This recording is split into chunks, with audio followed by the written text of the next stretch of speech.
Welcome to our channel. Today we how to authenticate Postmark for email sending verification, beginner guide step by step clearly. To authenticate Postmark for email sending verification, start by logging into your Postmark account. Once logged in, navigate to the Servers tab on the dashboard. Select the server you wish to authenticate for email sending. In the server settings, look for the Sender Authentication section. Here, you will notice options for domain authentication. Click on the Add Domain button.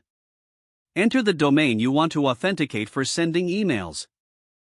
Postmark will generate specific DNS records.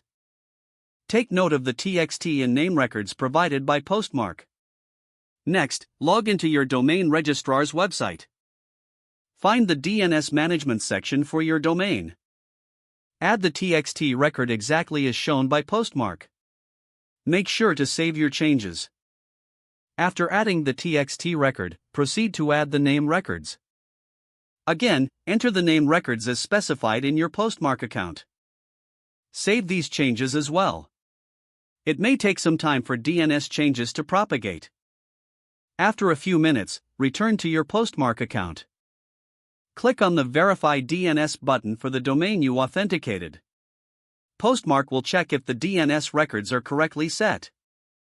Once verified, your domain will be marked as authenticated. This ensures better deliverability for your emails. You can now start sending emails through Postmark with confidence. If the page does not load, refresh the browser or try again in a private or incognito window. Make sure you are using the correct email address, then retype it carefully to avoid small typos. If your password is not accepted, use the reset option and create a new strong password you can remember. Check your spam folder for verification or security emails, then complete any requested confirmation steps. Enable two-factor authentication if available to improve account security and reduce unauthorized access risk. Don't forget to like this video and subscribe to our channel for more step-by-step tech guides.